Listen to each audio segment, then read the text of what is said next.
Anyway, this good-looking man walks into an agent's office in Hollywood and says, I want to be a movie star. Tall, handsome, and with experience on Broadway, he had the right credentials. The agent asked him his name. What is your name? The guy, did I echo something? Yeah. The guy said, my name is Penis Van Lesbian. The agent says, sir, I hate to tell you, but in order to get into Hollywood, you're gonna have to change your name.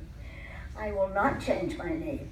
The Van Lesbian name is centuries old, and I will not disrespect my grandfather by changing my name. The agent said, sir, I have worked in Hollywood for years, and you will never go far in Hollywood with a name like that. I'm telling you, you will have to change your name, or I will not be able to represent you. So be it. I guess I will do my business somewhere else. So the guy left, and the agent's office. 5 years later, the agent opens an envelope sent to his office. Inside the envelope is a letter with a check for $50. The agent is awestruck. And inside is a letter with that check. Who would possibly be sending him $50? He reads the letter enclosed. Dear sir, 5 years ago I came into your office wanting to be an actor in Hollywood. You told me I needed to change my name. Determined to make it with my God-given birth name, I refused. You told me I would never make it in Hollywood with a name like that. After I left your office, I thought about what you said. I decided you were right. I had to change my name. I had too much pride to return to your office, so I signed with another agent. I would never have made it without changing my name. So the enclosed check is a token of my appreciation. Thank you for your advice, Dick Van Dyke.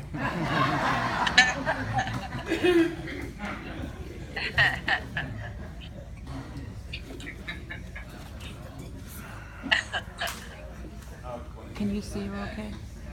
Yeah, I can see her. It's perfect. A woman takes a lover home during the day while her husband is at work.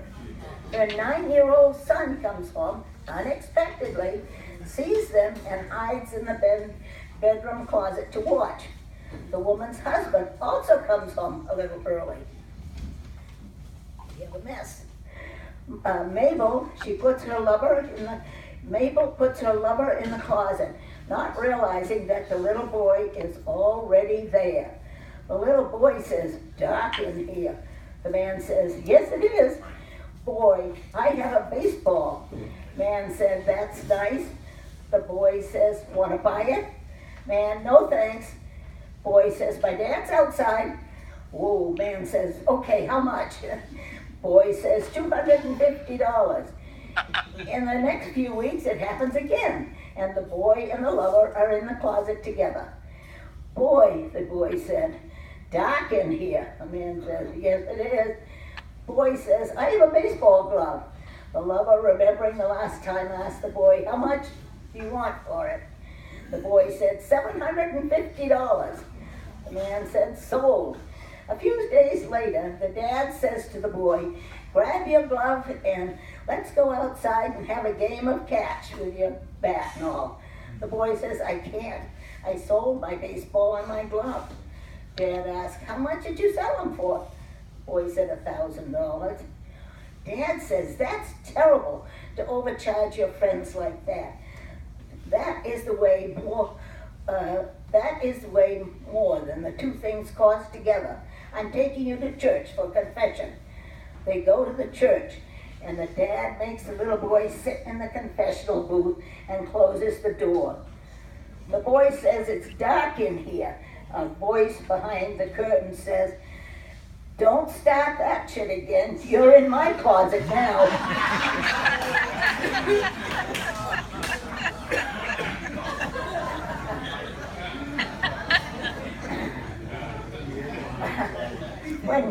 When God sends help, don't ask questions. A woman hurried to the pharmacy to get medication, got back to her car and found that she had locked her keys inside.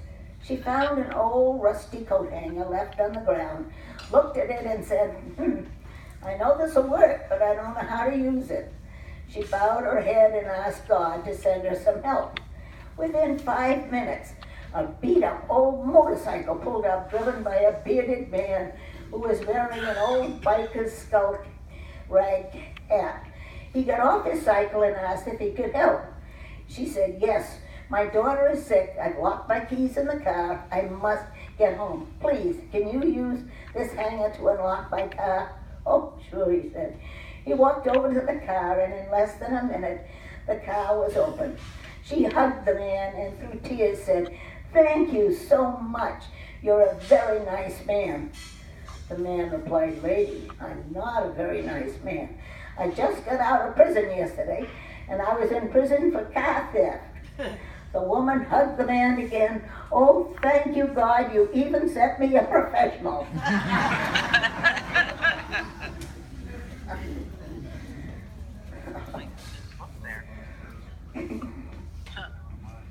A very elderly couple is having an elegant dinner to celebrate their 50th anniversary. The old man leans forward and says softly to his wife, dear, there is something that I must ask you. It has always bothered me that our 10th child never quite looks like the rest of our children, the 10th. Now I want to assure you that these 50 years have been the most wonderful experience I could have ever hoped for. And for your answer cannot take all that away. But I must know, why does the 10th child look different? The wife drops her head, unable to look her husband in the eye. She paused for a moment and then confessed, yes, he did. The old man is very shaken. The reality of what his wife was admitting hit him harder than he had expected. With a tear in his eye, he asked, who was he? Who was the father of the 10th child? Again, the old woman drops her head, saying nothing at first, as she tried to muster the courage to tell the truth to her husband. Then finally she says, you were the father of the 10th child. Never mind the others.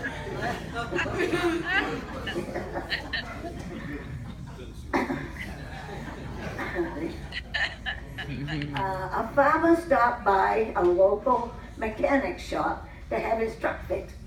They couldn't do it while he waited, so he said he didn't live far and would just walk home. On the way home, he stopped at the hardware store and bought a bucket and a gallon of paint. He then stopped by the feed store, picked up a couple of chickens and a goose. However, struggling outside the store, he now had a problem: how to carry his entire purchase home to the farm. While he was scratching his head, he was approached by a little old lady who told him she was lost.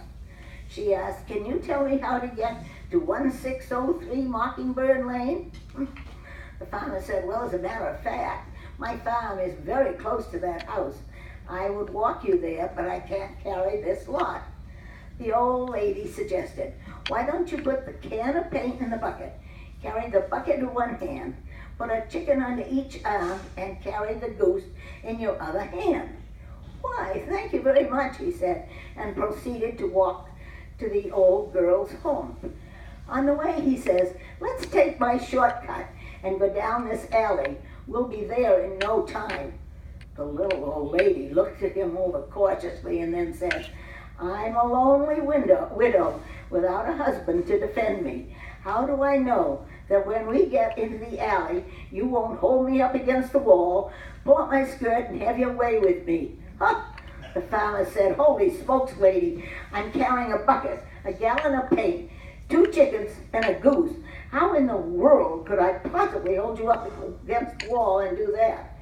The old lady replied, set the goose down, covering with a bucket, put the paint on top of the bucket, and I'll hold the chickens.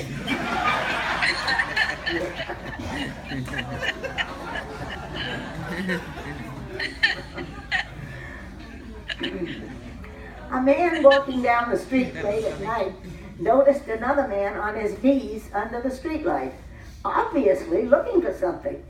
"What is it you've lost?" the passerby asked. "My watch," the man replied. "It fell off when I tripped over the pavement." The passerby joined the search, and after 15 minutes they hadn't found anything. "Where exactly did you trip?" he asked. "About a block up the street." "So why aren't we looking up there? There's no light up there." Really bad. Really bad. No, I liked it. President Trump invited the Pope for lunch on a mega yacht.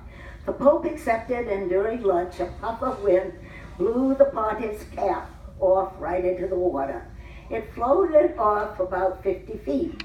When the wind died down and it just floated in place, the crew of the Secret Service was scrambling to launch a boat to get it. When Trump waved them off and said, "Never mind, boys, I'll get it," the Donald climbed over the side of the yacht, walked in the water to the hat, picked it up, walked back on the water, climbed into the yacht, and handed the Pope his cap. The crew was speechless. The security type and the Pope's entourage was speechless. No one knew what to say, not even the Pope. But that afternoon, NBC, CBS, ABC, MSNBC, CNN all knew how to cover the story. The banner headlines read, "Trump can't swim."